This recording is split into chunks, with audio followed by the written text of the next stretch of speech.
সাধারণ গরিব মানুষ তো মনে করেন 100-200 টাকার গোশ নিতে পারে না। এখন এনার কাছে আসলে 200 টাকা 100 টাকার গোশ নিয়ে মনে করেন একটা লোক খাইতে পারে। গোশ নিয়ে মনে করেন খুব সুন্দর হয়, গোশটা ভালো হয়, নিয়ে খাইয়ে মজা পাওয়া যায়। বাজারে কিন্তু মনে করেন দোকান আছে, তাদের কাছ থেকে কিন্তু নিই না। এনার কাছে 200-300-100 টাকারও গোশ নেওয়া যায়। বাড়ির কাছে তো তাই বেরোই এমনি নেওয়া গেল, এই সুবিধা। অল্প স্বল্প নেওয়া যায়, অল্প পরিমাণে নেওয়া যায়। এই যে আধা কেজি নিলাম।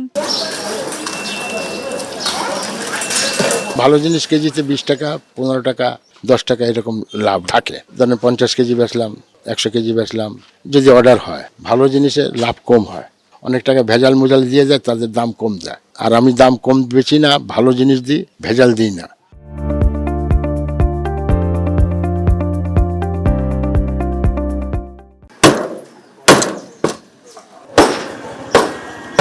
মাংসটা ভালো, সবাই নেয়, আশেপাশে সবাই খাওয়া হয় মাংসটা।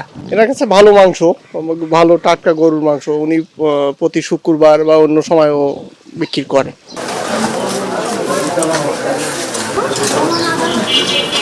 সপ্তাহে 2 দিন বিক্রি করি, হয়তো মঙ্গলবারে বেশি, শুক্রবারে বেশি।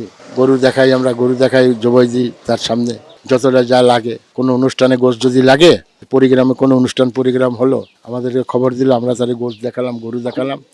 গরু দেখানোর মাধ্যমের থেকে বুঝলেন, তারে আমরা গোশ দিই। আমার প্রায় না হলেও 30-40 কেজি কাস্টমার বান্ধা আছে, মাসে খায়, টাকা দেয়। এমনি পাবলিকের কাছে কেনা বেচা করা যায়, যাদের পছন্দ হয় তারা কিনে নেয়।